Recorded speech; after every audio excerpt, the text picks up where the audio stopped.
والصلاة والسلام عليك يا رسول الله وعلى آلك وأصحابك يا سيدي يا محمد رسول الله. أما بعد فأعوذ بالله من الشيطان الرجيم. بسم الله الرحمن الرحيم.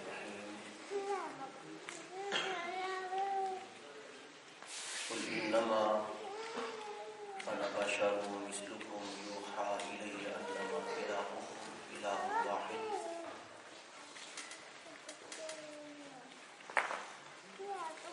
فمن كان يرجو لقاء ربه فليعمل عملا صالحا ولا يشرك بعبادة ربه أحدا.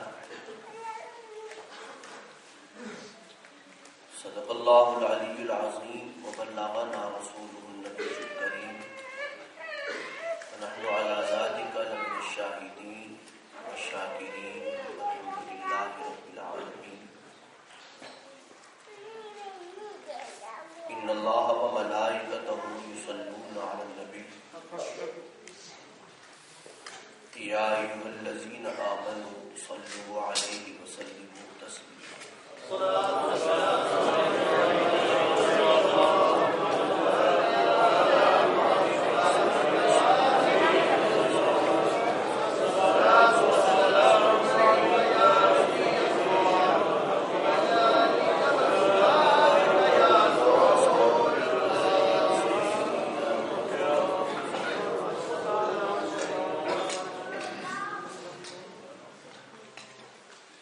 واجب صدی کرام،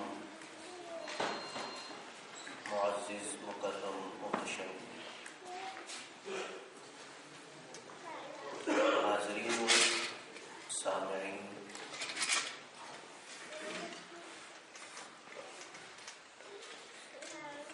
بالخصوص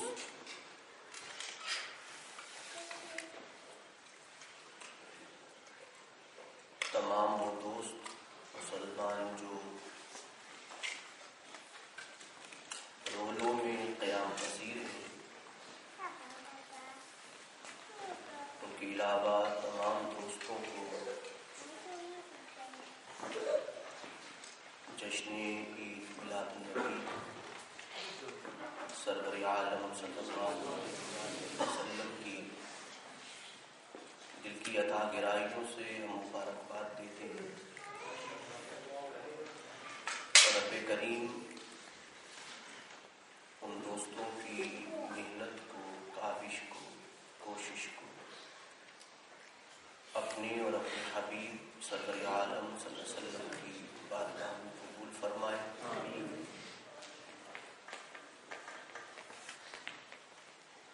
اور خاص طور پہ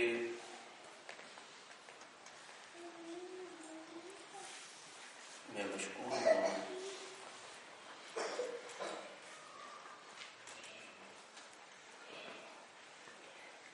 ان دوستوں کا جنہوں نے مجھے آپ کے سامنے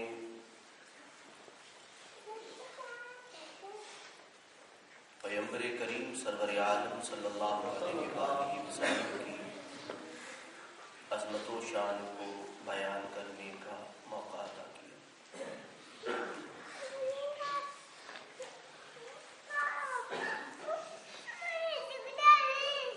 بالخصوص میں محترم جناب محمد فیصل صاحب کا اور محترم جناب ریاض احمد صاحب کا مشکور ہوں، اور تمام دوستوں کا جنہوں نے سرگرمی سے حصہ لیا ہے.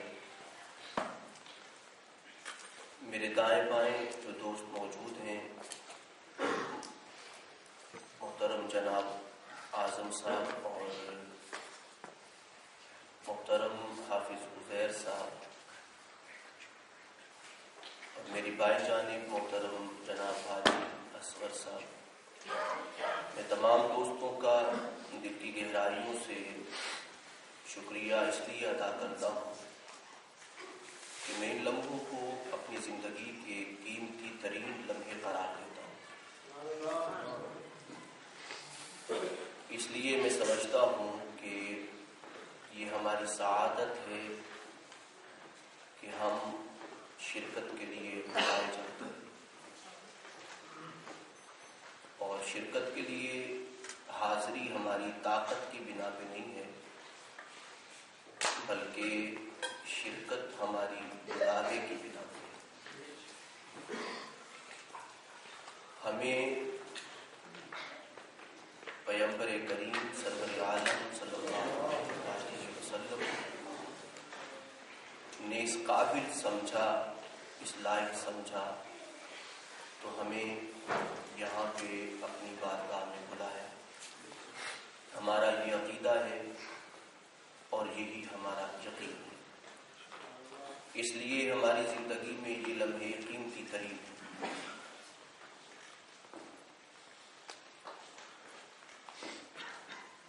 اور انہی لمحوں کے صدقے میں ہی میں سمجھتا ہوں کہ رب کریم ہماری نجات فرمائے۔ اس لیے ان محافل میں بیٹھتے ہوئے ان کے آداب کا خیال رکھنا چاہیے، اور ان محافل کے ادب میں پہلا ادب باوضو بیٹھنا ہے۔ یہ ظاہری ادب ہے، لباس کا پاک ہونا، لباس کا اچھا ہونا، اور باطنی ادب یہ ہے کہ ادب رسول سے، محبت رسول سے صلی اللہ علیہ وآلہ وسلم سے آپ کا دل معمور ہو، بھرا ہوا، اور آپ اس یقین کے ساتھ جائیں کہ پیغمبر کریم کا سایہ کرم میری ذات پہ۔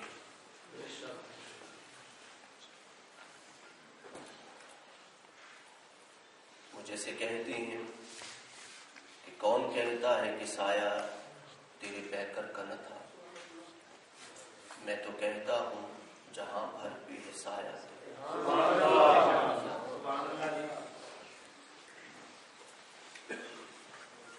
پیغمبر کریم سرور عالم صلی اللہ علیہ وآلہ وسلم کے ذات پاک کے حوالے سے سورۃ الکہف کی آخری آیت پاک ہے، 110 آیت پاک، وہی ہماری گفتگو کا مرکز ہے۔ اس موضوع پہ آپ یقیناً علماء سے مسلسل سنتے ہیں۔ میں نے اسی آیت پاک پہ ملیشیا میں خطاب کیا، اور ان دوستوں کے سامنے بھی اس آیت پاک کو ایک نئے رخ سے بیان کیا۔ قرآن مجید کی آیت پاک میں پیغمبر کریم سرور عالم صلی اللہ علیہ وسلم کی بشریت کا ذکر خیر ہے، اور یہ مسئلہ امت کے درمیان ہے۔ اختلاف کی نوعیت بھی دوستوں کے سامنے موجود ہے۔ ہم نے ہر محفل میں دوستوں کے سامنے جو بھی بیان کیا، ہماری کوشش تھی، ہم نے دوستوں کو بتایا بھی کہ عقیدے کے حوالے سے ہم کسی نہ کسی گرہ کو کھولتے ہیں۔ عقیدے کے حوالے سے وضاحت ہماری ذمہ داری ہے۔ عقائد کا تحفظ امت مسلمہ میں اولین فریضہ ہے۔ دیار غیر میں آئے ہوئے، یا اب جن کا یہ اپنا دیار ہے، جن کے پاس پاسپورٹ ہے، اب ان کا اپنا دیار ہے، ویسے تمام زمین اللہ کی ہے، اور اس کائنات کے ہر ذرے میں نبوت کی شان رسول اللہ کی ہے۔ سبحان اللہ۔ تو اس لیے الملک للہ، ہر زمین کا ہر ٹکڑا اللہ کی ذات کی ملکیت ہے۔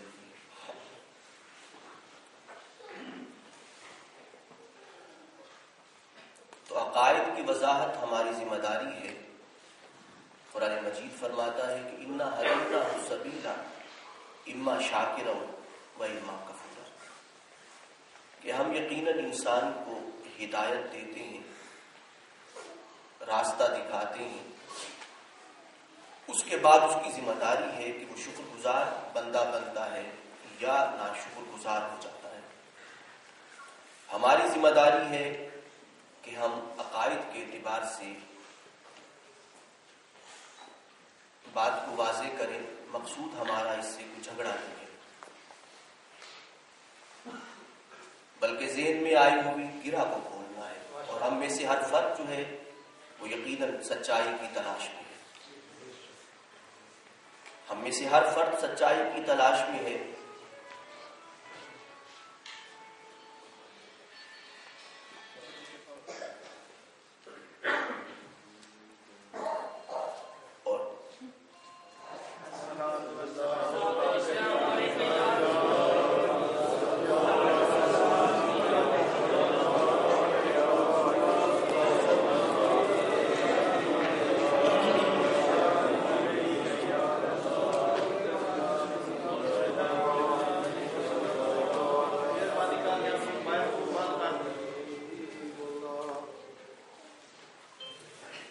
تقریر شروع نہیں ہوئی اور موبائل نے داد دینا شروع کر دی۔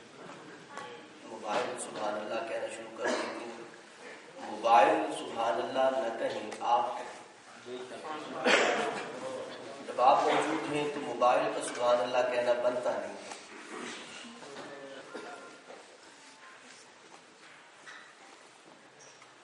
تو پیغمبر کریم سرور عالم صلی اللہ علیہ وآلہ وسلم کی ذات پاک کے حوالے سے ہم کسی نہ کسی گرہ کو کھولتے ہیں، مقصود یہ ہوتا ہے کہ دوستوں کے سامنے سچائی کو لایا جائے۔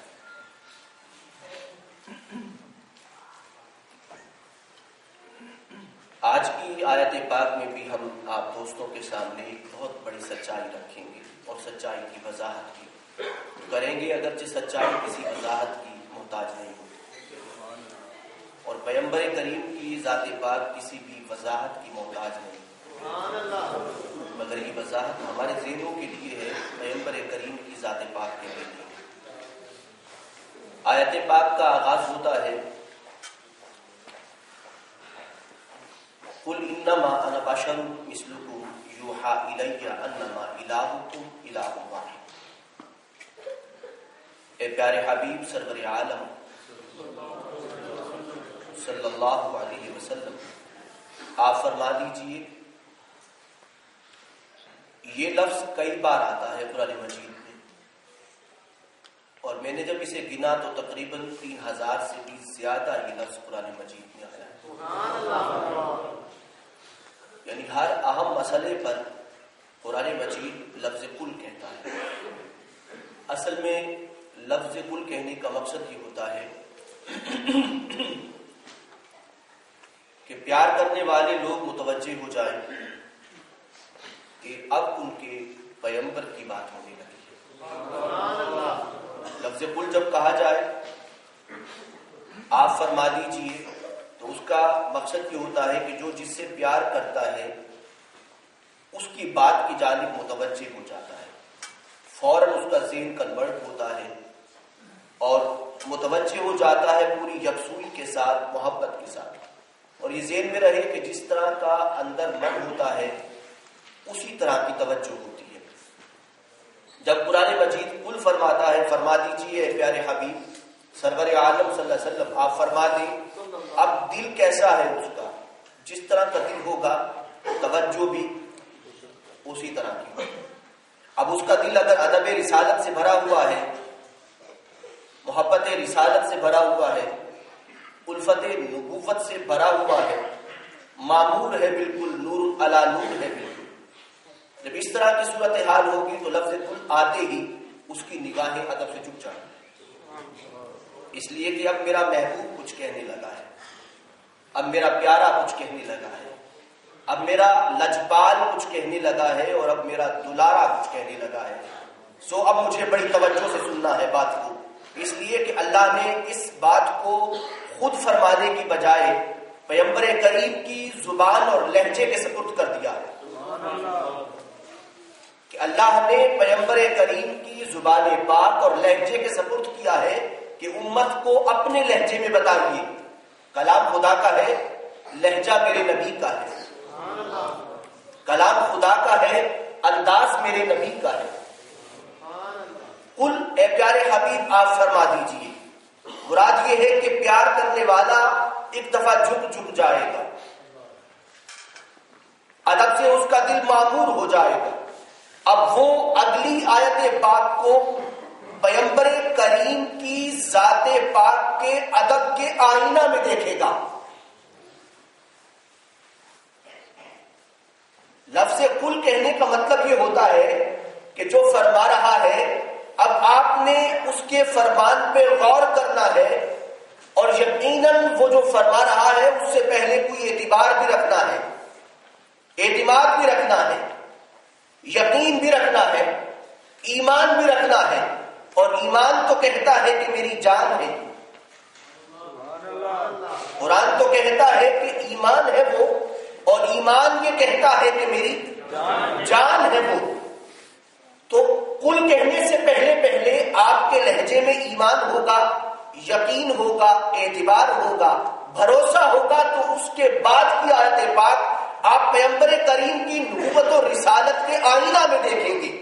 لیکن اگر آپ کے قل کے کہنے سے پہلے نہ اعتبار ہے، نہ ایمان ہے، نہ بھروسہ ہے، نہ یقین ہے، تو پھر لفظ قل کے بعد بھی مزہ نہیں آئے، آپ سرسری انداز سے گزر جائیں گے۔ لیکن جب لفظ قل کہا جائے تو امت کے سوچنے والے، پڑھنے والے، تلاوت کرنے والے افراد کے لیے لمحہ فکریہ ہوتا ہے کہ رب نے یہ کیوں فرمایا ہے کہ پیارے آپ ذرا کہیں قل، فرما دیجیے، آپ بتا دیجیے، کیا بتا دیجیے؟ انما انا بشر مثلکم، یقیناً میں تم جیسا بشر ہوں۔ اب بشر کا لفظ جو ہے انسان کے لیے بولا جاتا ہے، یہ ذہن میں رہے کہ لفظ انسان قرآن مجید میں، یہ لفظ بشر جب آتا ہے تو عظمت انسانیت کے لیے آتا ہے، یہ ذہن میں رہے۔ میں اور لہجے کی بات نہیں کر رہا، میں ایمان والوں کے لہجے کی بات کر رہا ہوں، میں یعنی جو اسلام نہیں لائے ان کے لہجے کی بات نہیں کر رہا۔ بشریت کا لفظ جہاں پہ آتا ہے وہاں پہ عزت و عظمت کی بات ہوتی ہے۔ اب یہ ذہن میں رہے کہ عربی کے اعتبار سے میں ایک بڑی اہم بات کہنے والا ہوں، لیکن اس اہم بات کہنے سے پہلے ذہن میں رہے کہ جب آپ کو دو قسم کے افراد سے واسطہ پڑتا ہے، ایک وہ جو اسلام لا چکے ہیں اور ایک وہ جو غیر مسلم ہیں۔ آپ جب بات کریں گے غیر مسلم سے تو قرآن مجید یہ بتاتا ہے کہ جب غیر مسلم سے تخاطب ہو تو تبلیغ کا اور واعظ کا انداز کیا ہونا چاہیے۔ یہاں پہ جو پیغمبر کریم نے لہجہ اپنایا ہے وہ یہ لہجہ صدیق اکبر سے نہیں اپنایا،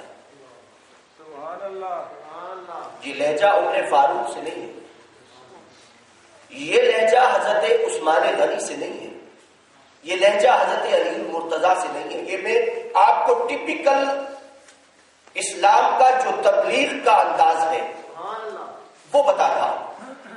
ٹپیکل انداز جو ہے اسلام نے کس طرح آغاز کرنا ہے، آپ نے نان مسلم سے بات کرتے ہوئے، غیر مسلم سے جب آپ بات کرتے ہیں تو کیسے بات کرنا ہے اور کیسے اپنے پیغمبر کی ذات کو بیان کرنا ہے۔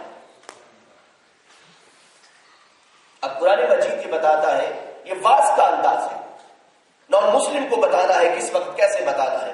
قل انما انا بشر، مخاطب جن سے ہے پیغمبر کریم، اور جو مخاطب ہے وہ فی الواقع مسلم نہیں ہے۔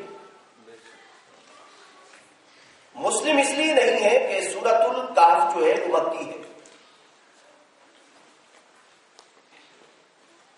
نان مسلم سے تخاطب ہوا تو پیغمبر کریم نے غیر مسلم سے فرمایا، مشرکین سے فرمایا، اور نہ ماننے والوں سے فرمایا کہ میں تم جیسا بشر۔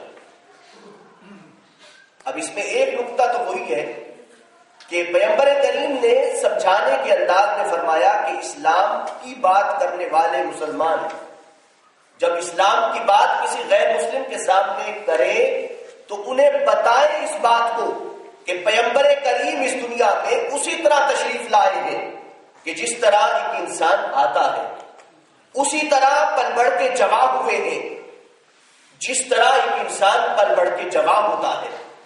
لیکن بات دراصل یہ ہے کہ ولادت عام جس طرح انسان آتا ہے اسی طرح آئے ہیں، مگر یہ ہے کہ ماں نے کہا کہ اس جیسا کوئی انسان نہیں۔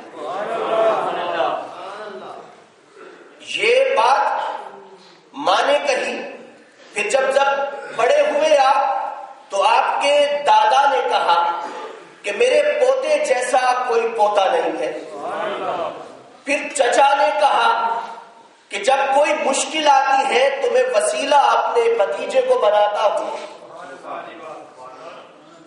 نان مسلم کے سامنے آپ نے کہا کہ میں تم جیسا بشر ہوں، مگر حضرت عبد المطلب بھی اپنے کسی اور پوتے کو وسیلہ نہیں بناتے تھے، اپنے کندھوں پہ شانوں پہ اٹھا کے خود بھی طواف کرتے اور اپنے پوتے کو بھی طواف کرواتے، اور جب 61 سالی کا زمانہ آ جاتا تو ہاتھ کو بلند کر کے اپنے پوتے کے وسیلے سے مانگتے تو اللہ برسات عطا کرتے۔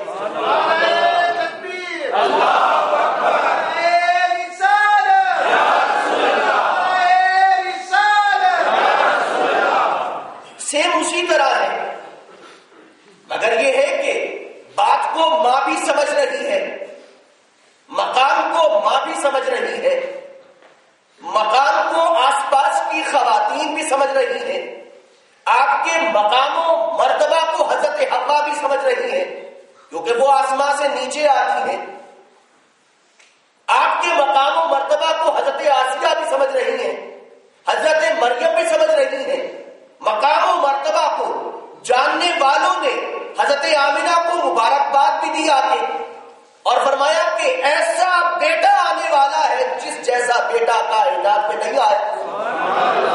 بھلا مائیں اپنے جیسے بیٹے کو، اپنے بیٹے کو بھی کسی سے ترجیح دیتی ہیں، کسی اور کے بیٹے کو ترجیح دیتا ہے؟ بھلا حضرت مریم کیسے کہہ سکتی ہے کہ میرے بیٹے سے یہ بہتر؟ اپنے بیٹے سے تو کوئی ترجیح نہیں دیتا، مگر میں قربان جاؤں پہچان والی ماں کی کہ وہ سمجھ گئی عیسیٰ بڑی شان والے ہیں مگر محمد جیسی شان نہیں ہے۔ اب جو مائیں تھی وہ بھی سمجھ رہی تھی ساری بات کو، ہر ایک ماں اپنی اولاد کو ترجیح دیتی ہے، مگر وہ مائیں سمجھ رہی تھی کہ انہی کے صدقے میں تو اللہ نے ہمیں اولادیں دی ہیں، ہمیں جو اولاد نصیب ہوئی ہے اسی پیغمبر کے صدقے میں ملی ہے۔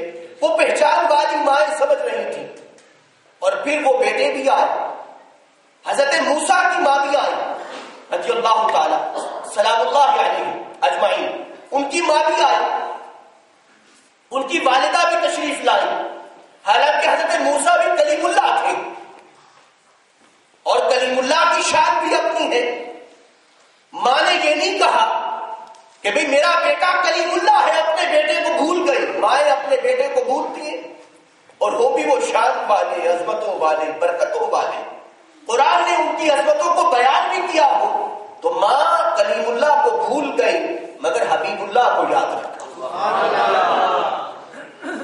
حضرت عیسیٰ علیہ السلام کی والدہ اپنے بیٹے روح اللہ کو بھول گئے مگر حبیب اللہ کو یاد رکھا، سرور عالم صلی اللہ علیہ وسلم کو یاد رکھا، اور وہاں سے تشریف لائی حضرت آمنہ کو مبارکباد دینے کے لیے۔ حضرت آمنہ سلام اللہ علیہا بھی فرماتی ہیں، حضرت آمنہ سلام اللہ علیہا بھی فرماتی ہیں کہ فلاں فلاں آیا،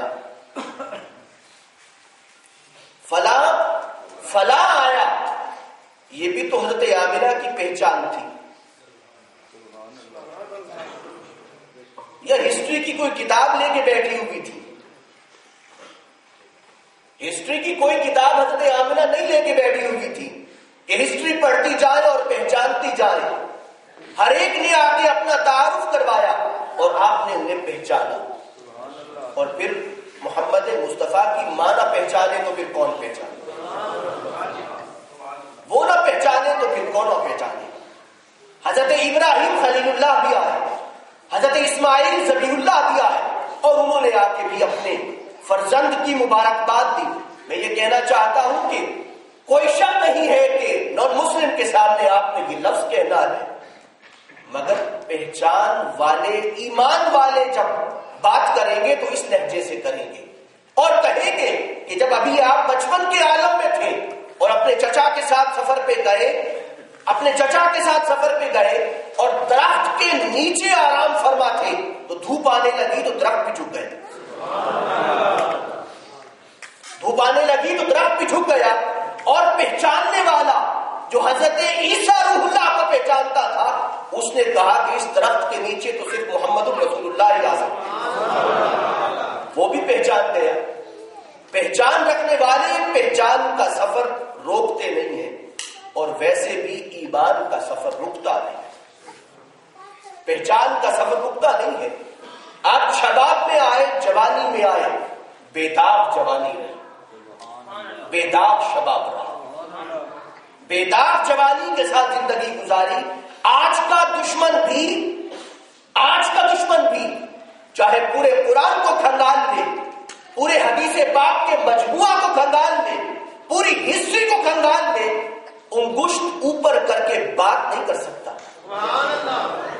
آپ کی جوانی پہ انگلی نہیں اٹھا سکتا, آپ کے کردار پہ انگلی نہیں اٹھا سکتا.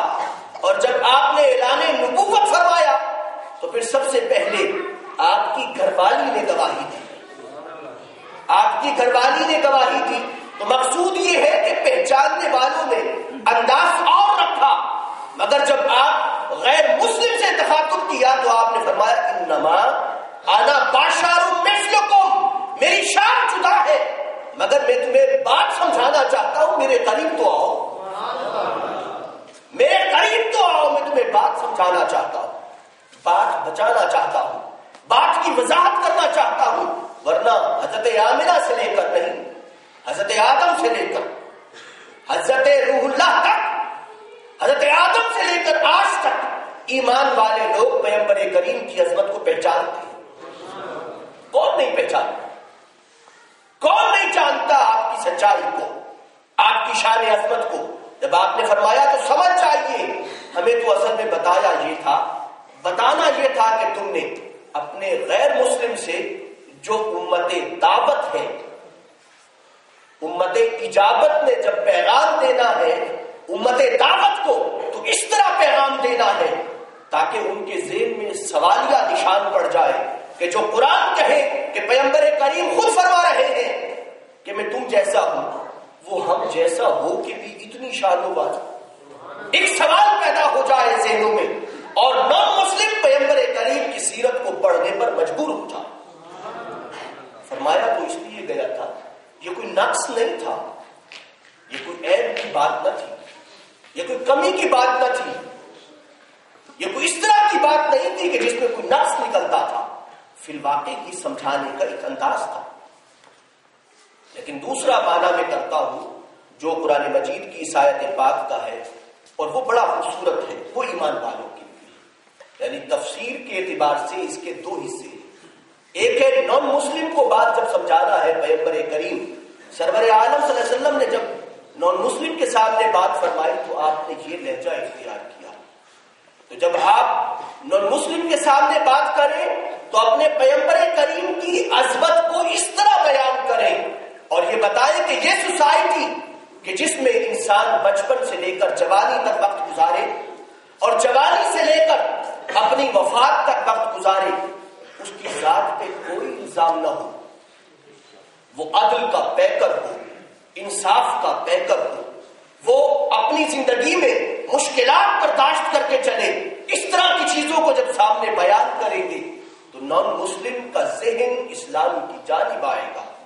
جب آپ زمین ہموار کر لیں گے اور پیغمبر کریم کے اس میں گرامی کا بیج ڈال دیں گے تو ایک دفعہ جب وہ قرآن پڑھے گا, تو جب یہ آیت پڑھے گا تو اس کے ذہن میں اور بھی تو آیتیں آئیں گی.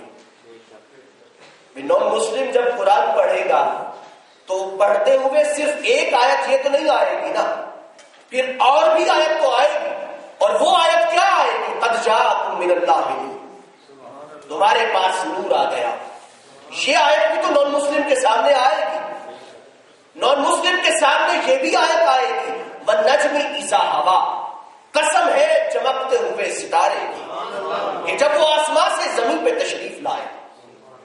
اس طرح کی آیات بھی تو آئے گی. اس طرح کی آیت بھی تو آئے گی یُرِیدُونَ لِیُطْفِئُوا نُورَ اللَّهِ بِأَفْوَاهِهِمْ.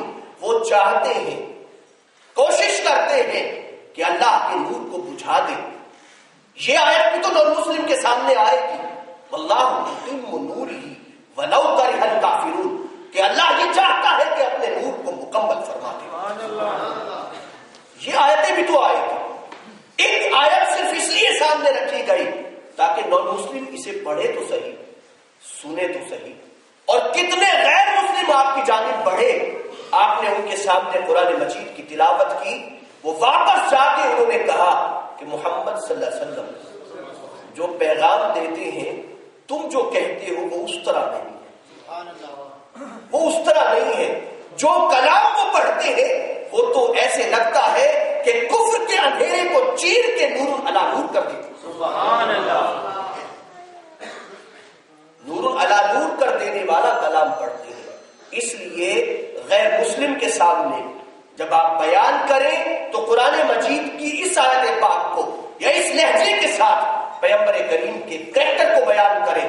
اور جب وہ آ جائے گا تو خود بخود پیغمبر کریم کی عظمت میں ڈوب جائے گا.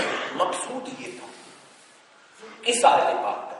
مگر دوسرا جو تفسیر کا ایک جو اور انداز ہے وہ میں آپ کے سامنے رکھتا ہوں.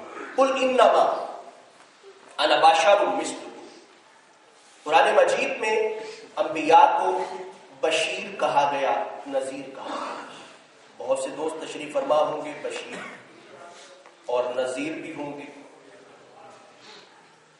نذیر سے مراد، ڈرانے والے سے مراد یہ ہوتا ہے کہ غلط عمل کے غلط نتیجے کو بتانے والا شخص، یعنی اس طرح بتانے والا کہ سننے اور سمجھنے والا شخص محسوس کرے کہ جیسے ابھی واقع ہو رہا ہے، یعنی ابھی اس پہ آ رہا ہے، آنے والا ہے. صحابہ کرام فرمایا کرتے تھے کہ رسالت مآب صلی اللہ علیہ وسلم جب کسی چیز کو بیان فرماتے تو محسوس یہ ہوتا تھا کہ ابھی ہونے والی ہے، ابھی وہ بات ہونے والی ہے. یعنی اتنا خوبصورت لہجہ، اتنا یقین بھرا لہجہ، اتنا خوبصورت انداز ہوتا کہ ہمیں محسوس ہوتا کہ ابھی وہ واقع ہونے والی ہے. مجھے بتائیے کہ صحابہ کرام کو جب پیغمبر کریم سرور عالم صلی اللہ علیہ وسلم نے جنت کی بشارتیں دی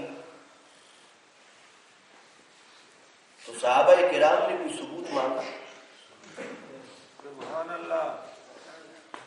کسی صحابی نے کہا کہ یا رسول اللہ دکھائیے تو صحیح، ذرا پردے ذرا ہٹائیے تو صحیح، ہمیں بھی تو دکھائیے نا. آپ تو فرماتے ہیں کہ جنت یعنی ابو بکر فی الجنہ، عمر فی الجنہ، عثمان فی الجنہ، علی فی الجنہ، اس کے علاوہ صحابہ جنت میں ہیں. آپ فرماتے تو ہیں مگر آپ نے کبھی دکھایا نہیں ہے. کسی صحابی نے کہا ہاتھ کھڑا کر کے، ورنہ تو ابھی ہم بات کریں تو ابھی کئی ہاتھ کھڑے ہو جائے سوال کے لیے.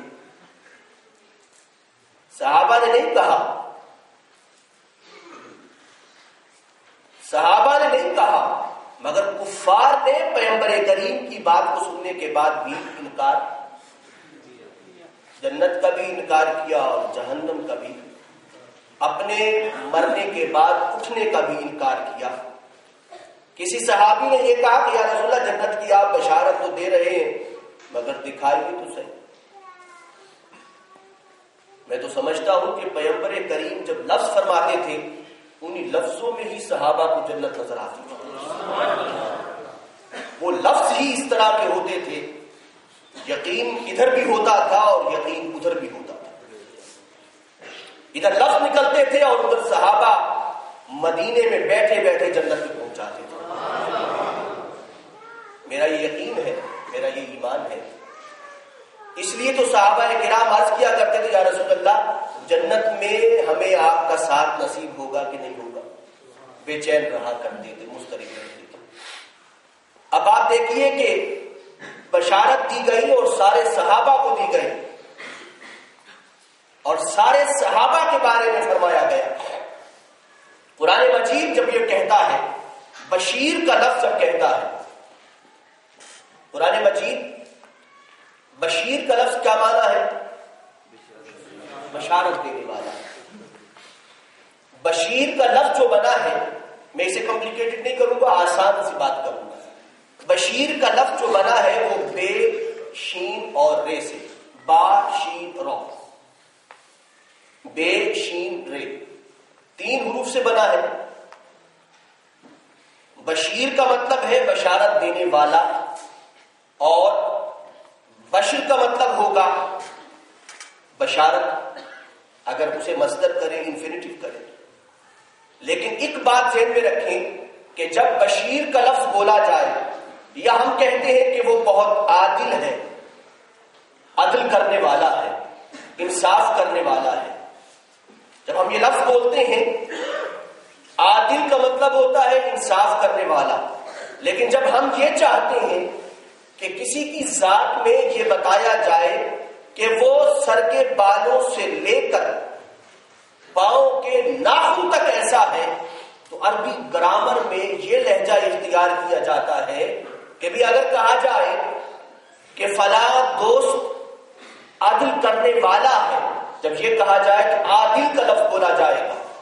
لیکن جب یہ کہنا مقصود ہو کہ بھئی وہ بالوں سے لے کر پاؤں کے ناخن تک ساری ذات اس کی عدل کرنے والی ہے، وہ دیکھتا بھی عدل سے ہے، سنتا بھی عدل سے ہے، بولتا بھی عدل سے ہے، سوچتا بھی عدل سے ہے، اس کا فکر بھی عدل سے ہے، اس کا قدم بھی عدل سے ہے۔ جب یہ لفظ عدل بولا جائے گا کہ بھئی فلاں دوست عدل ہے، تو اس کا مطلب یہ ہوگا کہ وہ سرتاپا عدل ہے۔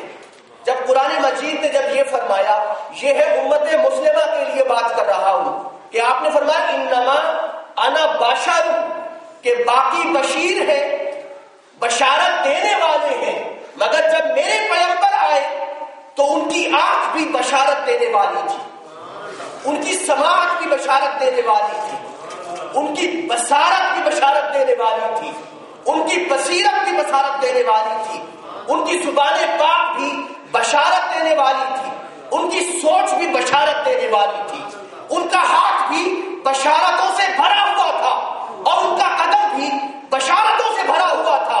فرمایا کہ باقی لوگ بشیر ہیں، بشارت دینے والے ہیں، اللہ نے مجھے پورا کا پورا بشر بنا کے بھیجا اس طرح کہ میں پورا کا پورا بشارت دینے والا ہوں۔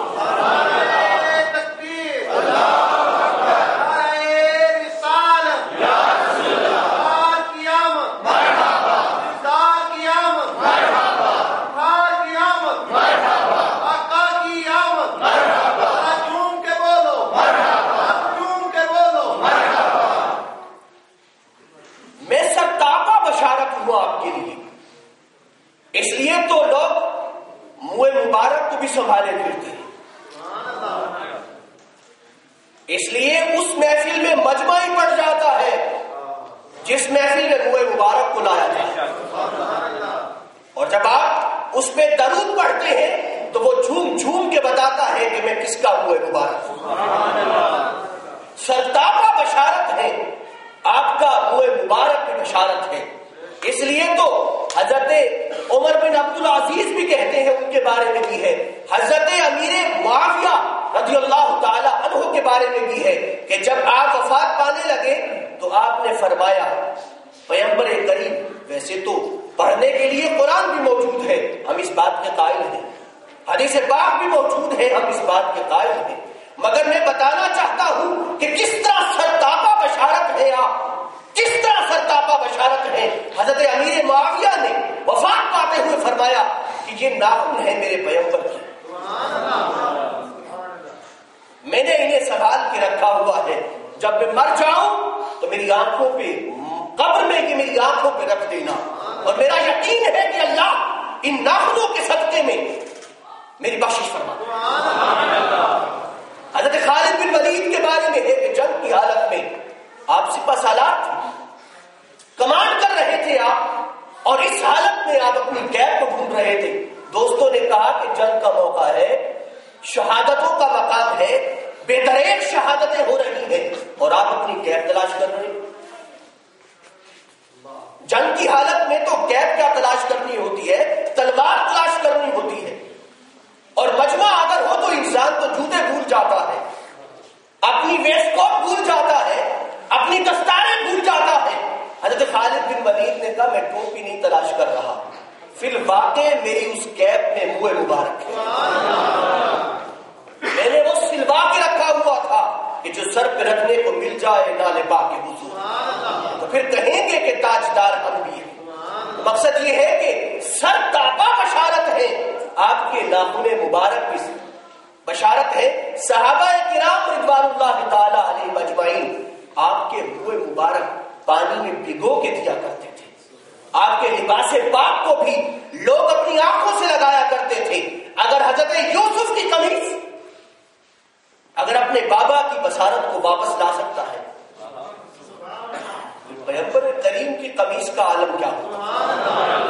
کہ منافق بھی تقاضا کرے اس بات کا، منافق بھی تقاضا کرے اس بات کا کہ جاؤ پیارے حبیب سے کہو کہ اپنے اندر کے تن کا کپڑا دے مجھے، اور میں قربان جاؤں ان کی عظمت پر اور ان کی مہربانی پر کہ آپ نے اپنے اندر کے تن کا کپڑا بھی اتار کے دیا۔ وہ شخص جسے قرآن کہتا ہے، جس نے یہ کہا تھا کہ اب اس کے بعد پیغمبر کریم نعوذ باللہ ثم نعوذ باللہ کہ ذلیل ہیں اور مدینہ میں نہیں آ سکیں گے، عزت والے نہیں انہیں آنے دیں گے۔ قرآن مجید نے خود ذکر کیا اس لہجے کو، قرآن مجید نے ان کے لہجے کو، اس کے لہجے کو اتنا ناپسند کیا، اس کے لہجے کو ذکر کیا، مگر عزت والے آج بھی عزت والے ہیں۔ اسے پتا نہیں تھا اس بات کا کہ ان کے دامن میں آ کر ہی عزتیں ملیں گی، اگر ان کے دامن میں نہیں آؤ گے تو ذلیل ہو جاؤ گے، خوار ہو جاؤ گے۔ تو پیغمبر کریم نے بتایا اور فرمایا۔ آپ دیکھیں کہ حدیث پاک میں آتا ہے، آپ نے فرمایا کہ جو شخص مجھے خواب میں دیکھتا ہے وہ مجھے ہی دیکھتا ہے۔ کسی کے لیے کوئی گارنٹی نہیں ہے، بابا بھی آئے تو بھی گارنٹی نہیں ہے، پیر بھی آئے تو بھی گارنٹی نہیں ہے، فقیر بھی آئے تو بھی گارنٹی نہیں ہے، عالم بھی آئے تو بھی گارنٹی نہیں ہے، مگر میرا پیغمبر آئے تو گارنٹیڈ بات ہے۔ کیوں؟ اس لیے کہ آپ نے فرمایا کہ شیطان میری شکل اختیار نہیں کر سکتا، اسے یہ جرت نہیں ہے، جرت نہیں ہے اس بات کی کہ وہ میری شکل اختیار کر سکے، اس لیے کہ شکل جب اختیار کی جاتی ہے تو شکل اختیار کرنے والا غالب آ جاتا ہے، اور میرے پیغمبر پہ کوئی غالب نہیں آ سکتا۔ اور جب اللہ کی اطاعت میں کوئی آ جائے فلا غالب، اس کے لیے کوئی غالب آنے والا نہیں۔ میرے پیغمبر کی صورت اختیار نہیں کر سکتا، اس لیے فرمایا کہ جس امتی نے مجھے دیکھا ہے اس نے مجھے ہی دیکھا۔ اور میں تو حیران ہوں کہ جن کفار کو پیغمبر کریم کی زیارت نصیب ہوئی، اللہ نے انہیں بھی دولت ایمان سے سرفراز کیا۔ تو بشارت ہے، سر تابہ بشارت ہے۔ آپ نے قصیدہ بردہ شریف پڑھا، پڑھتے رہتے ہیں، کتنے پیار کرنے والے، کتنے خوبصورت۔ آپ فرماتے ہیں، اپنے خواب کی حالت میں فرماتے ہیں، میں سراپا پر بشارت کی بات کر رہا ہوں کہ خواب کی حالت میں فرماتے ہیں کہ پیغمبر کریم تشریف لائے اور میرا مرض ٹھیک نہیں ہو رہا تھا، تمام امراض کی شافی ہے، میرا مرض ٹھیک نہیں ہو رہا تھا۔ میں نے قصیدہ بھی سنایا اور اپنے مرض کے بارے میں عرض بھی کی، حالانکہ کہنے والے شاید کہیں کہ مرض کے بارے میں یہاں پہ نیچے کوئی نہیں ہے، یوں نہیں کہنا چاہیے۔ بات یہ ہے کہ مرض کے بارے میں آپ نے عرض کی کہ یا رسول اللہ یہ مرض ہے۔ آپ فرماتے ہیں، آپ ان کی سیرت کو پڑھ کے دیکھیں، ان کی سوانے کو پڑھ کے دیکھیں۔ میں بس وہی ایک جملہ کہوں گا، کہنے لگے کہ میرے پیغمبر نے میرے بدن پہ ہاتھ پھیرا، ہاتھ پھیرا اور جب میرے پیغمبر کا ہاتھ میرے پاؤں تک پہنچا تو میرے پاؤں سے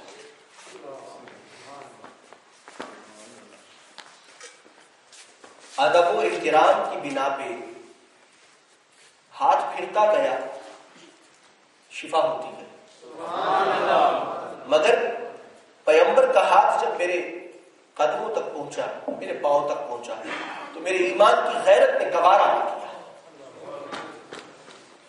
کہاں میرے پیغمبر اور کہاں میری ذات تپاؤں، کہ میری ذات ہی اس قابل نہ تھی کہ میرا پیغمبر ہاتھ پھیرتا، مگر ذہن میں رکھیے کہ جس کے ہاتھ میں یہ طاقت ہو اس کی دعا میں بھی وہی طاقت ہوتی۔ آپ چاہتے تو دعا بھی فرما سکتے تھے، مگر کیا کریں کہ میرا پیغمبر اپنی امتی سے پیار ہی اتنا کرتا ہے، پیار ہی اتنا کرتے ہیں، پیار ہی اتنا کرتے ہیں کہ قرآن انہیں رؤوف الرحیم کہتا ہے۔ اللہ نے اپنی دو صفات اپنے نبی کو عطا کی، یقیناً دل اس قابل ہوگا تو یہ صفات عطا کی۔ یہ دونوں صفات دل کی کیفیت کی ہیں، رحیم بھی اور رؤوف بھی دل کی کیفیات کو واضح کرتی ہیں کہ پیغمبر اپنے امت سے کتنا پیار کرتے ہیں۔ ہاتھ پھیرتے گئے اور مرض نکلتا گیا، اندر مرض کو بھی پتا تھا کہ اوپر ہاتھ کس کا پھیرتا ہے، ورنہ لاکھوں ہاتھ پھیرتے ہیں، پھیرنے والے بڑے ہاتھ پھیرتے ہیں مگر ہاتھ نہیں پھیرتے، اور ہاتھوں کو بھی پتا نہیں چلتا اور اندر مرض کو بھی پتا نہیں چلتا، مگر میرے پیغمبر نے ہاتھ پھیرا، جہاں جہاں ہاتھ لگتا گیا مرض کو بھی پتا چلتا گیا، اور جب بالکل آخری حصے پر پہنچے تو میں نے آپ فرماتے میرے پاؤں کو سمیٹ لیا، اور میرے پیغمبر نے چادر بھی عطا فرمائی، اپنی کملی بھی عطا کی۔ میں صبح اٹھا تو کملی میرے تکیے کے نیچے تھی، کملی اختلاف تو نہیں ہے نا، اس مسئلے میں کیا اختلاف ہے؟ جب کملی سامنے پڑی ہو اور وہ لجپال نے دی ہو، وہ قسمت والے ہیں جنہیں کملی دے گئے، وہ بھی پڑی تھی، اور ثبوت تھا اس بات کا کہ پیغمبر خواب میں تشریف لائے۔ آپ فرماتے ہیں کہ میرا سارا مرض دور ہو گیا مگر میرے پاؤں میں تھوڑا سا عارضہ رہا، تھوڑی سی کمزوری رہی، جہاں پہ میں ادب کی بنا پہ پاؤں کو سمیٹ لیا اور وہاں پہ پیغمبر کا ہاتھ چھوا نہیں، تو وہاں پہ ذرا سی کمزوری میری باقی رہ گئی، ورنہ صبح اٹھتے ہی میں کشا چلتا تھا۔ بشارت ہے، سر تاپا بشارت۔ آپ مسکرا دیں، ازواج فرماتی ہیں کہ آپ گھر میں تشریف لاتے تو آپ کے چہرے سے پتہ چلتا تھا کہ آپ کس طرح کی کیفیت سے ہیں۔ آپ فرماتی ہیں کہ جب آپ تشریف لاتے تو آپ کے لبوں پہ مسکراہٹ ہوتی، تو ازواج بھی کشا بات کرتے، ساتھی بھی اسی مسکراہٹ کی خاطر باہر بیٹھے ہوتے، اندر تشریف لے جاتے تو باہر والے انتظار کرتے، باہر تشریف لے جاتے تو اندر والے انتظار کرتے۔ اس لیے فرمایا قل انما انا بشر، اے پیارے آپ فرما دیجئے کہ میں تو تمہارے لیے سرتاپا بشارت ہی بشارت۔ اب کوئی مانے بشارت نہ مانے اس کی اپنی مرضی ہے، مگر آپ فرماتے ہیں کہ عیسیٰ علیہ السلام نے میری بشارت دی، اور آپ کی ولادت بذات خود ایک بشارت ہے۔ آپ نے فرمایا کہ میں سرتاپا بشارت ہوں۔ آپ پیغمبر کریم کی سیرت پاک کو پڑھتے جائیں، بشارت ہی بشارت ہے، بشارت ہی بشارت ہے۔ آپ کا دست مبارک بھی بشارت ہے، آپ کے قدمین شریفین بھی بشارت ہے۔ اس لیے تو امت آج بھی کہتی ہے جو سر پہ رکھنے کو مل جائے نالے پاک ہی، اگر پیغمبر کریم کے موضع پاک اگر ہمیں سر پہ رکھنے کو مل جائے تو کائنات کے تاجدار نہ بن جائے، اور پھر انہیں نالین پاک مل گئے اور وہ تاجدار بن گئے۔ جنہوں نے یہ کہا انہیں پھر نالین پاک مل گئے اور وہ تاجدار بن گئے۔ انما انا بشر، سب تابع بشارت ہوں. اب کوئی مانتا ہے نہیں مانتا اس کی اپنی مرضی ہے. اب دیکھیے قرآن مجید کا آگے ہم ترجمہ وضاحت کر دیتے ہیں. مثلکم تم جیسوں کے لیے بشارت، گناہگاروں سیاہکاروں کے لیے بشارت ہو، ڈوبے ہوئے لوگوں کے لیے بشارت ہو، کمزور اور ناتواں کے لیے بشارت ہو، یتیموں اور محتاجوں کے لیے بشارت ہو، بے کسوں اور بے بسوں کے لیے بشارت ہو کہ جب قیامت کے دن دنیا ہو کیا قیامت ہو، دنیا ہو یا آخرت ہو، دونوں میں بشارت ہو کہ قیامت کے دن انسانیت در در کی ٹھوکریں کھائے گی، مگر ہر در سے جواب مل جائے گا. مگر جب وہ در مصطفیٰ پہ آئے گی تو پیغمبر بشارت بن جائے گی، اور بشارت بندی کہیں گے انا لہا انا لہا. صحیح مقام پر آئے ہو، صحیح دروازے پر آئے ہو، صحیح گھر پر آئے ہو، اور میں اسی لیے چنا گیا ہوں کہ اللہ نے مجھے شفاعت کے لیے چنا ہے، اور شفاعت بالوجاہت کے لیے چنا ہے. ایک ہے شفاعت کرنا اور ایک ہے شفاعت بالوجاہت کرنا. عزت کے ساتھ چنا ہے، اللہ مجھے مقام محمود پر فائز فرمائے گا. تو ٹھوکریں کھانے والی انسانیت در مصطفیٰ پہ آئے گی، اور میں سمجھتا ہوں کہ آج کی انسانیت بھی اگر نجات چاہتی ہے تو پھر در مصطفیٰ پہ آ جائے. سرور عالم صلی اللہ علیہ وسلم. تو بشارت ہے سرتاب، تم جیسوں کے لیے بشارت. اب دونوں معنی واضح ہو گئے آپ دوستوں کے سامنے. ایک معنی ہے بشر کا، ایک معنی ہے بشر کا، اور ایک معنی بشارت کا ہے. اب جب اس آیت کو آپ پڑھیں گے تو آپ کے سامنے دونوں معنی رہیں گے. آپ نے پیغام پہنچانا ہے تو پھر پہلا معنی رہے گا. آپ نے اپنی ذات کو پیغمبر کریم کی ذات میں گم کرنا ہے تو دوسرا معنی ہو جائے. اب دونوں معنی آپ کے سامنے، دونوں وضاحتیں آپ کے سامنے ہیں، دونوں تفسیر آپ کے سامنے ہیں، اور دونوں کی حقیقت آپ کے سامنے ہم نے بیان کر دی. جو میدان تبلیغ میں نکلتا ہے، اسلام کے پیغام کو پہنچانا چاہتا ہے، اسلام کی میسج کو دینا چاہتا ہے، ہم ایسے مقام پہ موجود ہیں جہاں پہ ہمیں یہ کام کرنا ہے، یہ ذمہ داری نبھانا ہے. یہ ذمہ داری نبھانے کے لیے اگرچہ ہم چاہے جس مقصد کے لیے آئے ہیں، لیکن وہ کہتے ہیں نا کہ پتہ نہیں چلتا کہ کب شکر گنجے شکر ہو، کب شکر کھاتے کھاتے، کب شکر کھاتے کھاتے کب وہ گنجے شکر بن گئے. ماں رکھا کرتی تھی اپنے مصلے کے نیچے ان کے، شکر رکھتی تھی، اور ایک دن شکر رکھنا بھول گئے کہ نماز وہ پڑھتے تھے شکر کی بنا پہ، بچپن کا عالم تھا، شکر کی بنا پہ نماز پڑھتے تھے، انہیں شکر کھانا پسند تھی. دیکھیں نصیحت کا انداز، واز کا انداز، بچپن میں میسج پہنچانے کا انداز کیا ہے؟ تپیڑے مارنے کا نہیں، گردن پہ پاؤں رکھنے کا نہیں ہے، کان کو مروڑنے کا نہیں ہے، ذرا نفسیات کو پڑھنے کا ہے. بچوں میں اگر آپ ڈالنا چاہتے ہیں محمد مصطفیٰ کی محبت کو صلی اللہ علیہ وسلم، ڈالنا چاہتے ہیں تو بچے کی نفسیات کو بھی تو پڑھیں. نماز پڑھانا چاہتے ہیں، قرآن پڑھانا چاہتے ہیں، قرآن کا فہم دینا چاہتے ہیں، تو حضرت شکر گنج کی والدہ کی طرح ماؤں کو ہونا چاہیے، اس طرح کی ماؤں کو ہونا چاہیے کہ وہ مصلی کے نیچے رکھا کرتی تھی. اور ذہن میں رکھیے کہ جب ماں قدم بڑھاتی ہے اللہ کی لاج کی خاطر تو خدا بھی اس کی لاج کو برقرار کرتا ہے. تو شکر رکھا کرتی تھی، بھول گئی ایک دن تو عرض کی کہ یا اللہ آج تیرا اعتبار بھی جائے گا اور میرا اعتبار بھی جائے گا، دونوں کا اعتبار جا سکتا ہے.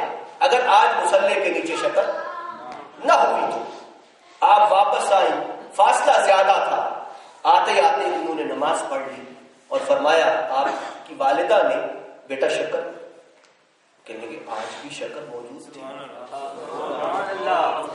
آج بھی شکر موجود تھی مگر زیادہ مزیدار تھی، آج پچھلی شکر سے زیادہ مزیدار شکر تھی، کنورشن ہو رہی تھی، شکر زیادہ مزیدار تھی۔ خدا نے اپنی لاج، ماں نے خدا کی لاج کو رکھا اور خدا نے ماں کی لاج کو رکھا۔ ہم بھی یہی اپنائیں، کب شکر کھاتے کھاتے کب شکر گن بن جائیں۔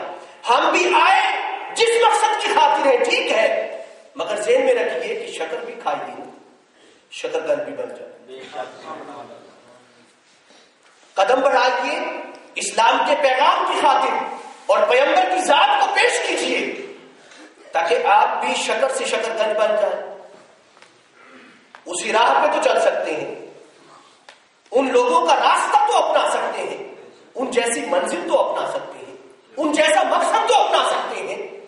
آپ لاج رکھیں گے محمد مصطفیٰ کی، سرور عالم صلی اللہ علیہ وسلم کی، تو کیا آپ کی لاج وہ نہیں رکھے؟ وہ تو ہے ہی لجپال، کمزور تو ہم ہیں۔ ہم اگر ان کی لاج کا خیال رکھیں گے، وہ لجپال ہیں، وہ ہمارا بھی خیال رکھیں گے، اور وہ رکھتے ہیں۔ اس لیے پہلا معنی ہے کیا؟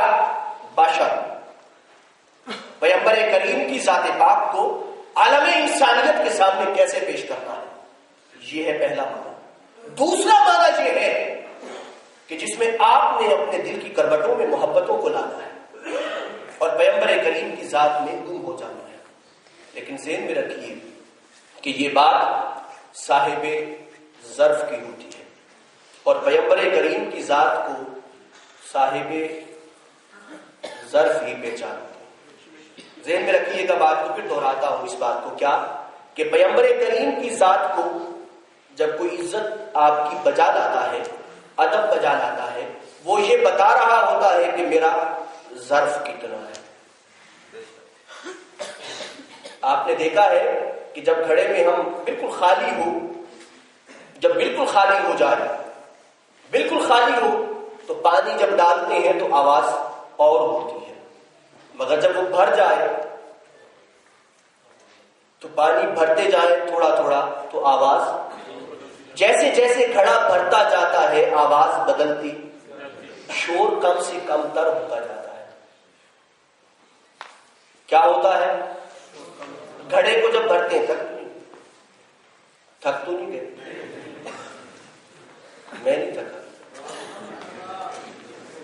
اس لیے میں نہیں تھکا کہ مجھے یہ ٹاپک ہی پیارا لگتا ہے۔ جب جب پیغمبر کریم کی ذات کو بیان کرتے ہیں تو بس یہ ٹاپک ہی ایسا ہے۔ گھڑا جب خالی ہو تو آواز اور ہوتی ہے، جب دھیرے دھیرے بھرنے لگتا ہے تو آواز اور ہوتی ہے، جب وہ بالکل بھر جاتا ہے تو آواز اور ہوتی ہے۔ خالی ڈھول کا انداز اور ہوتا ہے۔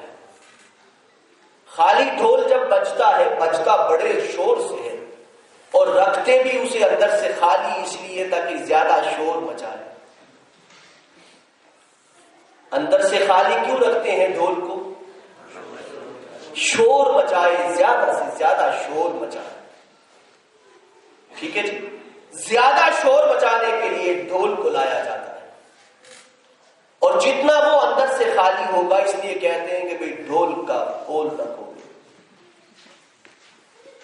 جب گھڑے کو آپ گراتے ہیں، بھرے ہوئے گھڑے کو پانی کے، جب وہ گرتا ہے اس کی آواز اور ہوتی ہے، لیکن جب خالی گھڑا گرتا ہے تو اس کی آواز اور ہوتی ہے۔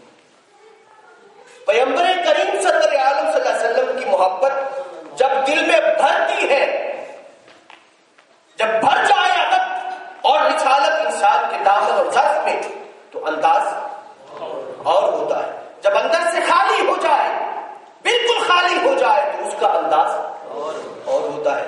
ذہن میں رکھیے کہ والدین کی بے ادبی کرنے والا شخص اور والدین کی ادب کرنے والا شخص، دونوں میں فرق ہوتا ہے یا نہیں ہوتا؟ دوستوں کی عزت کرنے والا فرق اور دوستوں کی عزت نہ کرنے والا فرق، دونوں میں فرق ہوتا ہے کہ نہیں ہوتا؟ عزت کو بجا لانے والا فرق اور عزت نہ کرنے والا فرد، دونوں میں فرق ہوتا ہے۔ تو جب آپ پیغمبر کریم کی بات کرتے ہیں اور ان کی عظمت کو بیان کرتے ہیں تو آپ ان کی عظمت کو بیان نہیں کر رہے ہوتے، اپنے ظرف کو بتا رہے ہوتے ہیں۔ کس کو بتا رہے ہوتے ہیں؟ اپنے ظرف کو بتا رہے ہوتے ہیں۔ جب اعلیٰ حضرت امام احمد رضا خان رحمہ اللہ تعالی اگر بریلی میں بیٹھ کے فرماتے ہیں ادب کہ تجھ سے در سے سب اور سب سے ہے نسبت مجھ کو، سبحان اللہ، تجھ سے در سے سب سے ہے نسبت مجھ کو۔ پیارے حبیب سرور اعظم صلی اللہ علیہ وسلم آپ کا دروازہ نہیں، اس سے نسبت میری کیا ہو؟ آپ کی ذات، آپ کا گھر نہیں، کوئی نسبت نہیں، آپ کی ذات سے بھی کوئی نسبت نہیں، آپ کے گھر سے بھی کوئی نسبت نہیں، آپ کے در سے بھی کوئی نسبت نہیں ہے۔ آپ کے در پہ کھڑے ہونے والا کتا جتنی نسبت رکھتا ہے اتنی بھی نہیں، اتنی بھی نسبت میری آپ کی ذات کے ساتھ نہیں ہے۔ یہ کون کہتا ہے؟ وہی جو صاحب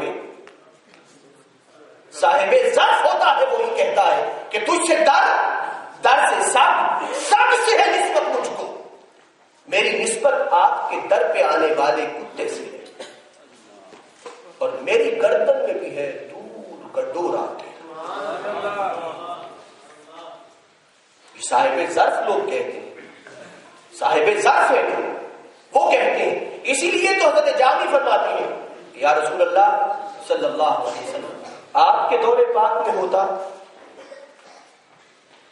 آپ کے دور پاک میں ہوتا اور مدینہ پاک کا کوئی کتا اور سگترا جامی نام ہوتے، یا رسول اللہ آپ کے کتے کا نام جامی ہوتا اور آپ پھر مجھے بلاتے جامی تھا۔ آپ کہتے ہیں جامی ادھر آؤ تو میرا نام بھی آپ کے لبوں پہ آتا، کہ جہاں پہ قرآن کبھی بولتا ہے، کبھی صحابہ کا نام بولتا ہے، کبھی خدا کا نام بولتا ہے، کبھی نبوت و رسالت کی بات ہوتی ہے، کبھی حدیث پاک بولتی ہے، کبھی آپ سیاست پہ بولتے ہیں، کبھی معیشت پہ بولتے ہیں، کبھی معاشرت میں بولتے ہیں، اور کبھی زندگی کے حالات میں بولتے ہیں۔ یا رسول اللہ صلی اللہ علیہ وسلم آپ جب بولتے ہیں تو پھول کھلتے ہیں آپ کی زبان پاک سے، اور میں آپ کے در پہ ہوتا اور آپ جامی کہہ کے اپنے کتے کو پکارتے تو کتنا اچھا لگتا۔ نعرہ تکبیر،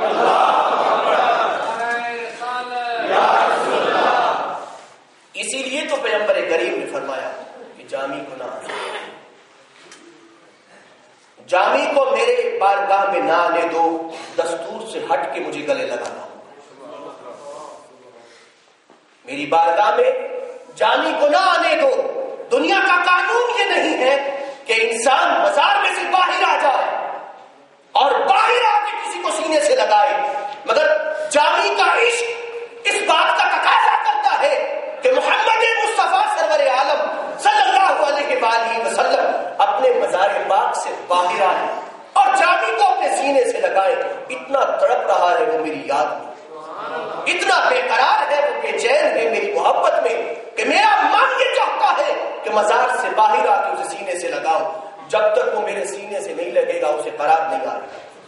اس لیے جامی کو میری بارگاہ میں نہ آنے دو۔ آپ نے روکا بھی، وہ ایک تفصیلی بات ہے، مگر بتانا یہ چاہتا ہوں کہ صاحبان ظرف نے کیا کہا۔ صاحبان ظرف نے جنہیں پیغمبر کریم کی ذات کو جانا، پہچاننا اور انہوں نے عظمت کو پہچانا، وہ یقیناً پہچان پائی اس حقیقت کو، لیکن صاحبان ظرف کی بات کر رہا ہوں۔ اور میں صاحبان، یہ ہمارا عقیدہ ہے اور ہم اس عقیدے کو بیان کرتے ہیں، لیکن یہ عقیدہ حاجی امداد اللہ مہاجر مکی کا بھی ہے۔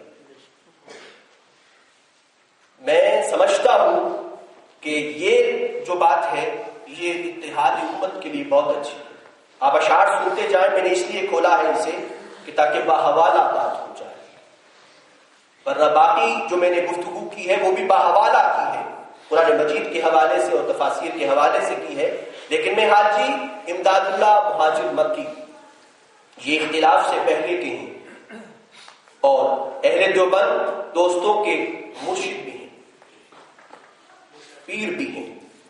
میں انہی کے اشعار آپ کے سامنے رکھتا ہوں، اور خوبصورت ہیں اشعار.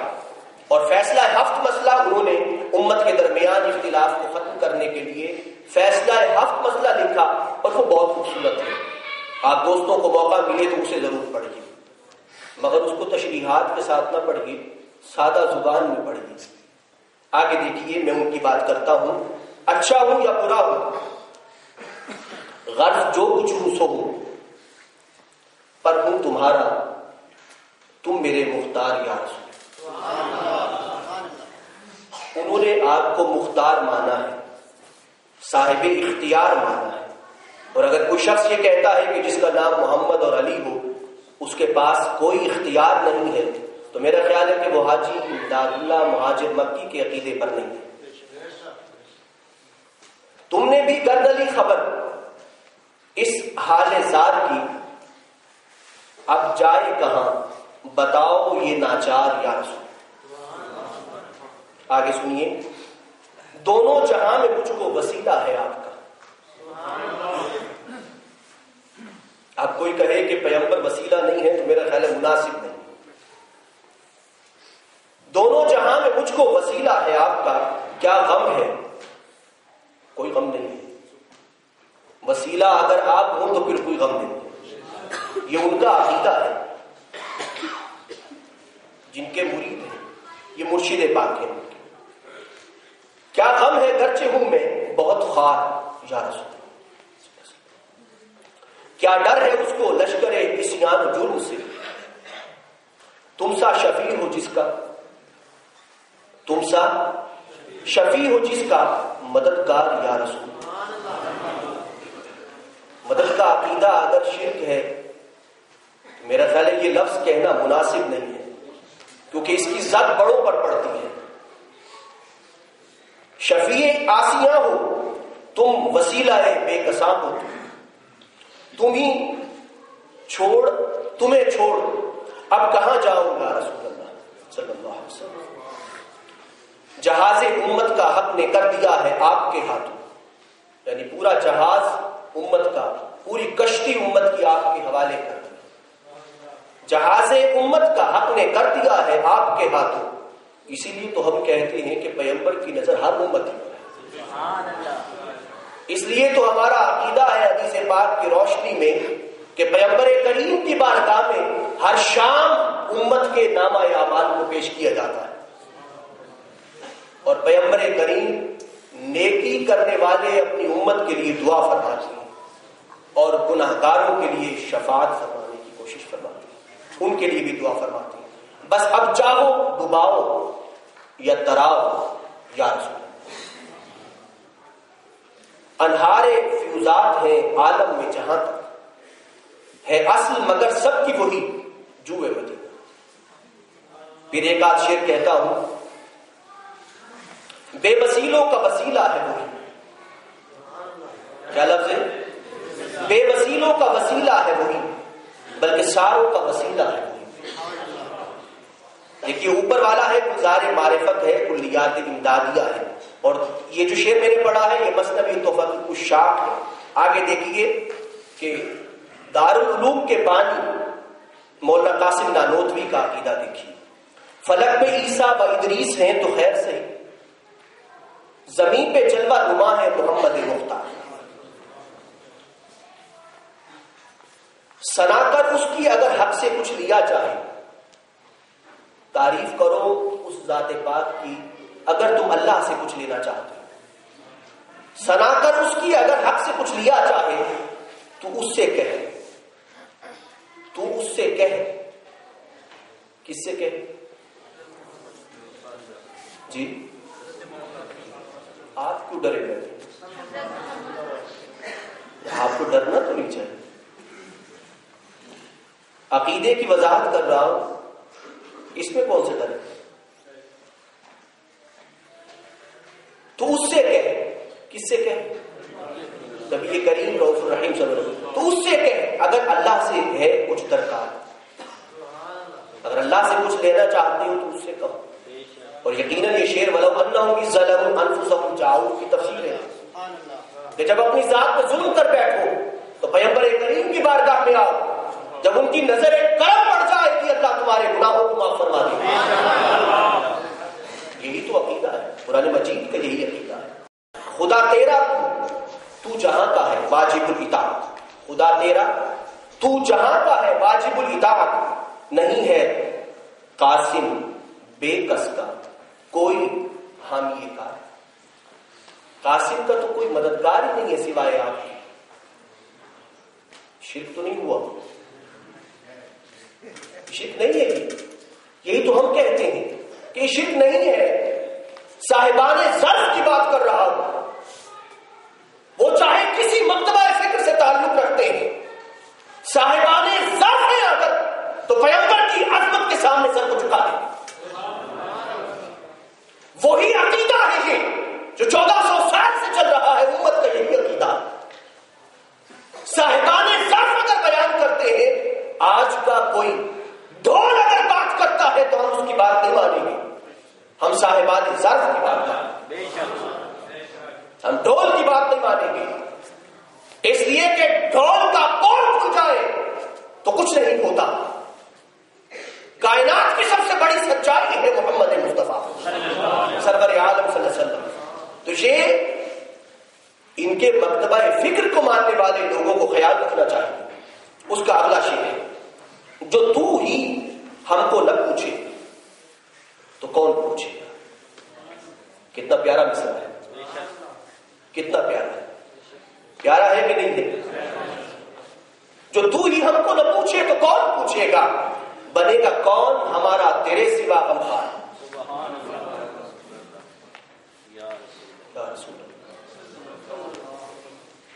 یہ دارالعلوم دیوبند کے بانی کا عقیدہ ہے. ہم اگر کہتے ہیں تو شرک کیسے ہوگا؟ تو پھر دو رنگی تو مناسب نہیں ہے. اگر یہ عقیدہ ان کا ہے تو میرا خیال ہے کہ ہمیں یہ عقیدہ امت کو مان لینا چاہیے. امت کے دو مکتبہ فکر ہیں پاکستان میں، ایک اہل دیوبند ہے اور ایک اہل سنت ہے. دو مکتبہ فکر ہیں جو کثرت کے ساتھ ہیں اور فقہ حنفی کو ماننے والے ہیں. دونوں کے دونوں فقہ حنفی کو ماننے والے ہیں، امت میں کثرت کے ساتھ ہیں. میں سمجھتا ہوں کہ بانی دارالعلوم دیوبند کا جو عقیدہ ہے وہ قصائد قاسمیہ میں ہے، اور جو حاجی امداد اللہ مہاجر مکی رحمۃ اللہ علیہ کا عقیدہ ہے ہمیں وہ مان لینا چاہیے. اور یہی عقیدہ اہل سنت کا ہے. اتحادی امت کی بات گستاخی رسول میں قبول نہیں ہوتی. میں بریشیا گیا تو وہاں پہ اتحاد امت کی بات ہو رہی تھی. اہل تشیع کا مکتبہ تھا اور اہل سنت کا مکتبہ تھا، میں اس میں موجود تھا اور وہ میرا پہلا اور آخری بار جانا تھا وہاں پہ. میں نے اس وقت بھی دوستوں سے کہا کہ گستاخی صحابہ میں اتحاد امت نہیں ہے ہمارا. ہم اتحاد امت کے لیے اپنا پسینہ نہیں جان دینے کے لیے تیار ہیں. جہاں پہ لوگ پسینہ گرائیں گے ہم خون گرائیں گے، یہ بات نہیں ہے، حقیقت ہے. لیکن بات دراصل یہ ہے کہ اتحاد امت اگر توہین صحابہ میں ہے تو پھر اتحاد کیسا؟ گنگا شیطان بن کے رہنا ہمیں گوارا نہیں ہے، ابلیس بن کے رہنا گوارا نہیں ہے کہ ہم اس شیطنت پہ خاموش رہیں کہ جہاں پہ حضرت ابوبکر صدیق کے بارے میں کچھ کہا جائے. میں نے اس وقت بھی کہا تھا کہ پیغمبر کریم نے فرمایا ہے کہ اصحابی کا نجوم، کہ میرے صحابہ ستاروں کی بات کہ جس صحابی کا دامن تھام لو گے ہدایت پا جاؤ. یہ تو صحابہ کا کمال ہے کہ جس کا دامن تھام لے ہدایت پا جائے. اور پھر ہمارا عقیدہ یہ کیسے ہو سکتا ہے کہ پیغمبر کریم ہدایت نہیں دے سکتے؟ بھائی ادھر پیغمبر فرمائے کہ میرے صحابہ میں سے جس کا دامن تھامو گے ہدایت پا جاؤ. بھائی دامن تم نے تھامنا ہے، تمہارے دامن میں ہدایت آ جائے گی. جس کا دامن تھامو گی. میں تو حیران ہوں کہ کسی صحابی کا نام نہیں لیا. جس کا دامن تھامو گے، حدیث پاک ہے، جس کا دامن تھامو گے کیا پا جاؤ گے؟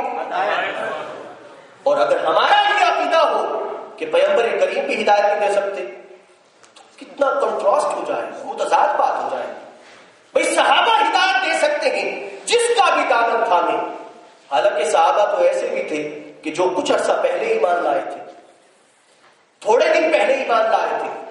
کچھ صحابہ مہاجر تھے، کچھ صحابہ انصار تھے، انصار و مہاجرین صحابہ تھے، جس کا دامن تھامو گے کنارے پہ لگ جاؤ گے۔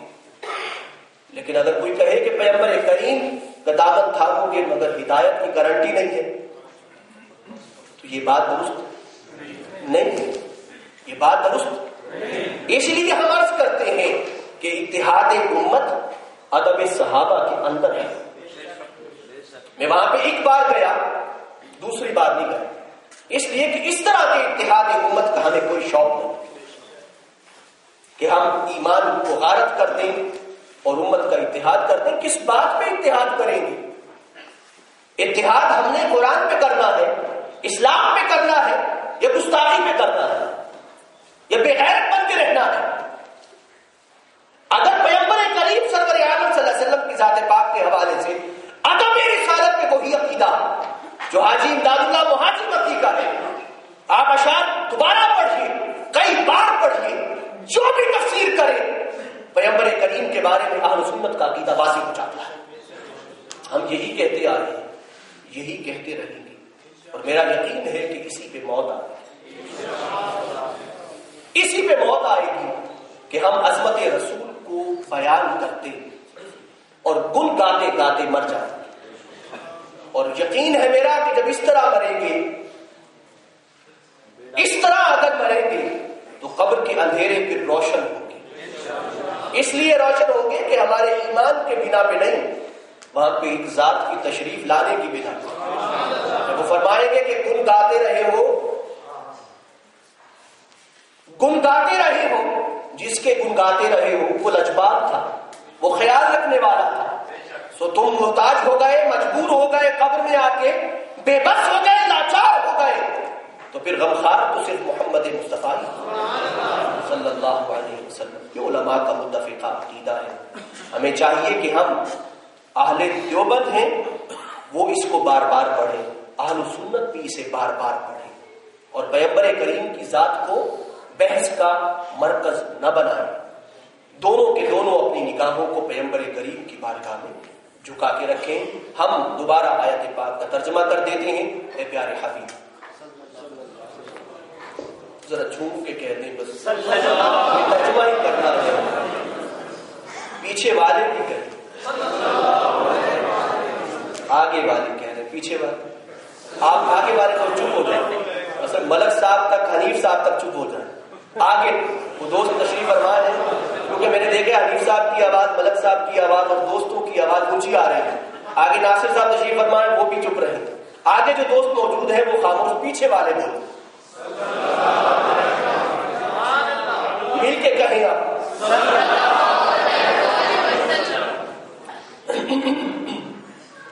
اے پیارے حبیب سرور عالم صلی اللہ علیہ وسلم، آپ فرما دیجیے، یقیناً میں انسان تم جیسا، یہ تبلیغ دین کے لیے جی لے جاؤ۔ اے پیارے حبیب، آپ فرما دیجیے کہ میں بشارت مسرت آتا ہوں تم جیسوں کی، تمہارے جیسے بے بس لوگوں کے لیے بشارت ہوں، اور ذہن میں رکھو کہ اس کائنات میں اب خدا سے تعلق اور ربط کسی انسان کا نہیں ہو سکتا، ہاں میری ذات ہے جو آپ کو خدا سے ملا دے گی، اس لیے کہ یوحی الی، وحش کی جاتی ہے میری جانب، خدا کا پیغام آتا ہے میری طرف، انما الہکم الہ واحد، اور پیغام کیا ہے کہ تمہارا خدا ایک خدا ہے۔ فمن کان یرجو لقاء ربہ، پر جو شخص امید کرتا ہے، یقین رکھتا ہے، آس رکھتا ہے کہ وہ اپنے رب سے ملے، اور پہلے قرآن مجید نے کل فرما کے پھر اس آیت پاک کو بیان کیا۔ ذہن میں رکھیے کہ پیغمبر کریم کی ذات پاک میں ہی اس آیت کی تفسیر کو دیکھنا ہے۔ یوحی الیہ ومن کان یرجو لقاء ربہ، اور جو امید رکھتا ہے، آرزو رکھتا ہے، تمنا رکھتا ہے کہ پیغمبر کریم نے دلوں میں خدا کی ملاقات کا شوق جگا دیا ہے، خدا سے ملنے اور لقاء کا شوق جگا دیا ہے۔ جہاں امت اپنے پیغمبر کی عزت کرتی ہے وہاں پیغمبر کی خاطر خدا سے ملنے کے لیے بے چین رہتی ہے، فلیعمل عملا صالحا، پھر اسے